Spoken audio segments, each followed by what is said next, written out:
Israel മക്കളെ മരുഭൂമിയിൽ നടത്തിയവനാണ് എൻ്റെ പിതാവ്. അവൻ്റെ കുടുംബത്തിൽ ജനിക്കപ്പെട്ടവരല്ല, നിഴലായിട്ടുള്ളവരാണ്. അവരെ നടത്തിയെങ്കിൽ ഞാൻ അവൻ്റെ കുടുംബത്തിൽ ജനിക്കപ്പെട്ടുവെങ്കിൽ എന്നെ നടത്തുവാൻ അവന് കഴിയില്ലയോ? എന്നാൽ എൻ്റെ ചിന്ത എന്തായിരിക്കണം? എഫ്-എസ് ലേഖനം 4:11 മുതൽ 16 വരെ ഒന്ന് വായിച്ചാൽ. എഫ്-എസ് ലേഖനം 4:11 മുതൽ 16 വരെ. Ephesians 4:11-16. അവൻ ചിലരെ അപ്പോസ്തലന്മാരായും ചിലരെ പ്രവാചകന്മാരായും ചിലരെ സുവിശേഷകന്മാരായും ചിലരെ ഇടയന്മാരായും ഉപദേഷ്ടാക്കന്മാരായി നിയമിച്ചിരിക്കുന്നു. അത് നാം എല്ലാവരും വിശ്വാസത്തിലും ദൈവപുത്രനെക്കുറിച്ചുള്ള പരിജ്ഞാനത്തിലുമുള്ള ഐക്യതയും തികഞ്ഞ പുരുഷത്വവും ക്രിസ്തുവിൻ്റെ സമ്പൂർണതയായ പ്രായത്തിൻ്റെ അളവും പ്രാപിക്കുവോളം വിശുദ്ധന്മാരുടെ യഥാസ്ഥാനത്വത്തിനായുള്ള ശുശ്രൂഷയുടെ വേലയ്ക്കും ക്രിസ്തുവിൻ്റെ ശരീരത്തിൻ്റെ ആത്മീക വർധനയ്ക്കും ആകുന്നു. അങ്ങനെ നാം ഇനി മനുഷ്യരുടെ ചതിയാലും ഉപായത്താലും തെറ്റിച്ച് കളയുന്ന തന്ത്രങ്ങളിൽ കുടുങ്ങിപ്പോകുവാൻ തക്കവണ്ണം ഉപദേശത്തിൻ്റെ ഓരോ കാറ്റിനാൽ അലഞ്ഞുഴലുന്ന ശിശുക്കൾ ആയിരിക്കാതെ സ്നേഹത്തിൽ സത്യം സംസാരിച്ചുകൊണ്ട് ക്രിസ്തു എന്ന തലയോളം സകലത്തിലും വളരുവാൻ ഇടയാകും. ക്രിസ്തു എന്ന തലയോളം, അതിൻ്റെ 12-ാം വാക്യം വായിച്ചാൽ. അത് നാം എല്ലാവരും വിശ്വാസത്തിലും ദൈവപുത്രനെക്കുറിച്ചുള്ള പരിജ്ഞാനത്തിലുമുള്ള ഐക്യതയും തികഞ്ഞ പുരുഷത്വവും ക്രിസ്തുവിൻ്റെ സമ്പൂർണതയായ പ്രായത്തിൻ്റെ അളവും പ്രാപിക്കും. അപ്പോൾ നമ്മുടെ ആഗ്രഹം, കർത്താവിൻ്റെ ദാസന്മാർ ജനങ്ങൾ കൊടുക്കേണ്ടത് ഓരോരുത്തരും ക്രിസ്തുവിൻ്റെ സമ്പൂർണതയായ പ്രായത്തിൻ്റെ അളവ് പ്രാപിക്കണം. ഇനി അതിൻ്റെ 15-ാം വാക്യം. സംസാരിച്ചുകൊണ്ട് ക്രിസ്തു എന്ന തലയോളം സകലത്തിലും വളരുവാൻ ഇടയാകും. ക്രിസ്തു എന്ന തലയോളം വളരണം. പ്രിയ സഹോദര സഹോദരി, ദൈവത്തിൻ്റെ ദാസന്മാരെ, കർത്താവ് അപ്പോസ്തലന്മാരെയും പ്രവാചകന്മാരെയും ഉപദേഷ്ടാക്കന്മാരെയും പാസ്റ്റർമാരെയും എല്ലാം ആക്കിയത് അവരെ അനുഗ്രഹിച്ച് ഗൾഫ് രാജ്യങ്ങളിൽ വിടാനും അവിടെ ഭൗതിക നന്മകൾക്ക് വേണ്ടി പ്രാർത്ഥിക്കാനുമല്ല. ഗൾഫ് രാജ്യങ്ങളിൽ പോകുമ്പോൾ പ്രാർത്ഥിക്കുന്നതുകൊണ്ട് തെറ്റില്ല. ഭൗതിക നന്മകളല്ല, അവരെ ഓരോരുത്തരെയും ക്രിസ്തുവിൻ്റെ തലയോളം വളർത്തണം. ക്രിസ്തുവിൻ്റെ സമ്പൂർണതയായ അളവ് പ്രാപിക്കണം. അതാണ് ശുശ്രൂഷകന്മാരുടെ ജോലി. ഓരോ വിശ്വാസിയെയും ക്രിസ്തു എന്ന തലയോളം വളർത്തണം. അതിനവരുടെ ആത്മാക്കൾക്ക് വേണ്ടി ഭാരപ്പെട്ടിരിക്കണം. എന്നെ ഏൽപ്പിച്ച ഈ സഹോദരൻ നിന്റെ തലയോളം വളരണമല്ലോ, അവൻ പിന്മാറിപ്പോകുന്നല്ലോ.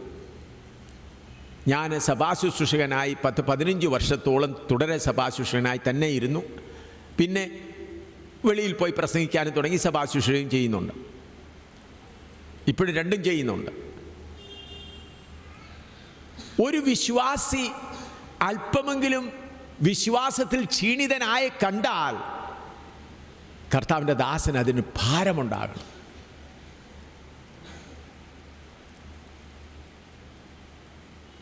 ഞങ്ങൾ ഉദംപൂരിൽ ഞാൻ കർത്താവിൻ്റെ വേലയിൽ ആയിരിക്കുമ്പോൾ, ഇപ്പോൾ ഇപ്പോൾ പഞ്ചാബിലാണ്, അവിടുത്തെ സഭ വേറൊരു കർത്താവിൻ്റെ ദാസനെ ഏൽപ്പിച്ച് നടത്തുകയാണ്. മുസ്ലിം കുടുംബത്തിൽ നിന്ന് രക്ഷിക്കപ്പെട്ട തോപ്പി ശക്കീന എന്ന് പറഞ്ഞ ഭാര്യ ഭർത്താവ് രണ്ടുപേരും രക്ഷിക്കപ്പെട്ടു വന്നു. ആദ്യത്തെ ഒരു വർഷമൊക്കെ വളരെ നല്ലപോലെ നടന്നു. രക്ഷിക്കപ്പെട്ടു, സ്നാനപ്പെട്ടു, അഭിഷേകമൊക്കെ പ്രാപിച്ചു.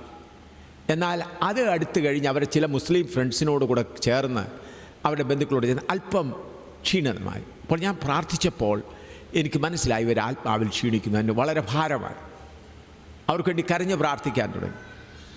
ഒരു പ്രാവശ്യം ഞാൻ ഗഡി എന്ന് പറയുന്നത് ആരാധന, ഞായറാഴ്ച രാവിലത്തെ ആരാധനയ്ക്ക് വന്നപ്പോൾ തോപ്പിയും സെക്കീനായും വന്നിട്ടില്ല.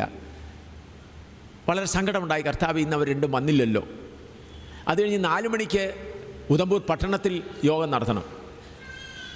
അതിന് ഞാൻ സ്കൂട്ടറിൽ പോവുകയാണ്. സ്കൂട്ടറിൽ പോകുമ്പോൾ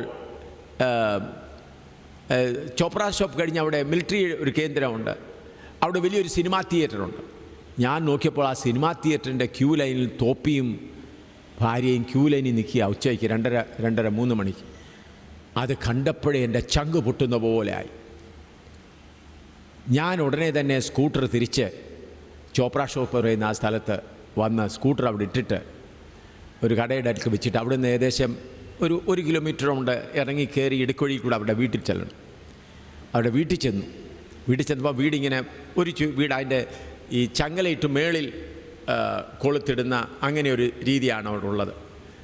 അവരുടെ ആ ലോക്കയിൽ പൂട്ടയിൽ പിടിച്ചുകൊണ്ട് ഞാൻ കരഞ്ഞുകൊണ്ട് നിന്ന്, കർത്താവേ, എന്നെ ഏൽപ്പിച്ചതായ തോപ്പിയും സെക്കീനായും ഫിലിം കാണാൻ അവിടെ പോയി നിൽക്കുകയാണ്.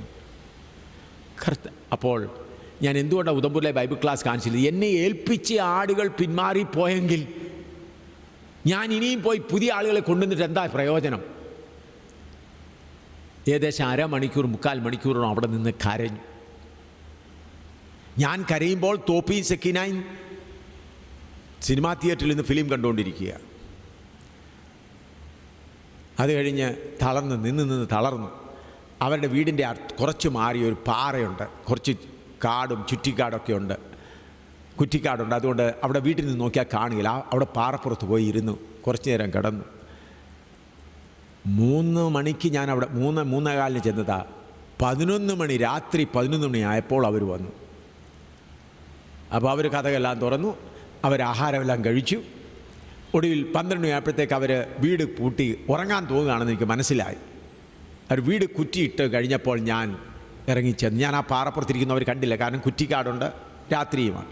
ഞാൻ അവിടെ ചെന്നിങ്ങനെ കഥക് തട്ടി. ഉടനെ അവർ കഥ തുറന്നു. ഉടനെ ചോദിച്ചു, എന്തിനാ പാസ്റ്റർ ഇപ്പം വന്നത്? ഞാൻ അതിന് മറുപടി പറയാതെ, നിങ്ങളെന്താ ഇത്ര താമസിച്ചത് കിടക്കാൻ? കാരണം അവർ രാവിലെ ജോലിക്ക് പോകും. ഞങ്ങൾ ബന്ധുക്കളുടെ വീട്ടിൽ പോയിരുന്നു, അവരുമായിട്ട് ഇങ്ങനെ വർത്തമാനം പറഞ്ഞ് കുറച്ച് നേരം സമയം ഇരുന്നു. അതുകൊണ്ട് ഞങ്ങൾക്ക് ഇത്ര താമസിച്ച് പോയി എന്ന് പറഞ്ഞു. ഉടനെ ഞാൻ അകത്ത് കയറി, ഞാൻ ഇരിക്കട്ടെ അല്പം ഒന്ന് പ്രാർത്ഥിച്ചിട്ട് പോകാം. പത്രോസ് യേശുവിനെ തള്ളിപ്പറഞ്ഞ കാര്യം പറഞ്ഞു. അത് കഴിഞ്ഞിട്ട് യേശു അവനെ നോക്കിയപ്പോൾ അവൻ പൊട്ടിക്കരയുവാനിടയായി. ഞാൻ ഇത്രയും പറഞ്ഞു കഴിഞ്ഞപ്പോഴത്തേക്ക് അവർ രണ്ടും കൂടെ പൊട്ടിക്കരഞ്ഞുകൊണ്ട് പറഞ്ഞു, ഞങ്ങൾ സിനിമ കാണാൻ പോയതായിരുന്നു. സിനിമ കണ്ടിട്ട് മറ്റവരുടെ വീട്ടിൽ വന്നിന്ന് പാർട്ടിയായിരുന്നു. അവിടെ ആഹാരം കഴിച്ചിട്ട് ഇന്ന് വരികയായിരുന്നു. ഞങ്ങളുടെ ബന്ധുക്കളെല്ലാം കൂടെ വന്നു. അവരെല്ലാം മുസ്ലിങ്ങളാണ്. പൊട്ടിക്കരഞ്ഞിൻ്റെ കാല് പിടിച്ച് കരയുകയാണ്. ഞാൻ അന്നേരം അവരോട് പറഞ്ഞില്ല, ഞാൻ നേരത്തെ പറഞ്ഞില്ല. ഞാൻ പറഞ്ഞു, ഞാൻ ഉദംപൂരിൽ പോവുകയായിരുന്നു ബൈബിൾ ക്ലാസ് എടുക്കാൻ. എന്നാൽ നിങ്ങൾ ടിക്കറ്റ് എടുക്കാൻ നിൽക്കുന്ന കണ്ടപ്പോഴത്തേക്ക് എൻ്റെ ഹൃദയം തകർന്നു പോയി.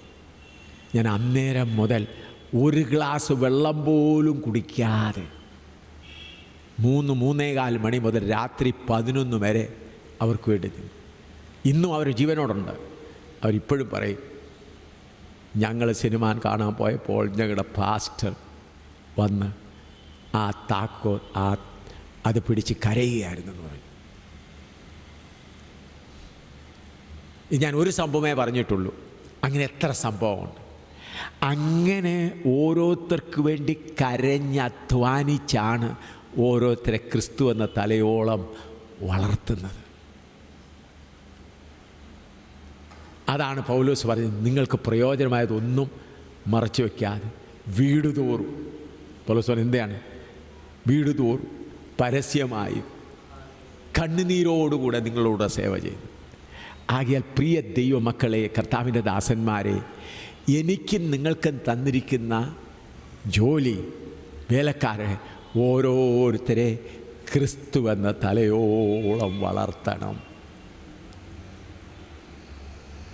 അവിടെ ഭൗതിക നന്മകളെ നോക്കി പാരപ്പെടുകയല്ല, ക്രിസ്തു എന്ന തലയോളം വളർത്തണം. പിന്നെ നമ്മുടെ കുടുംബത്തെ തമ്മിൽ ബന്ധിപ്പിക്കുന്നത് എന്താണ്?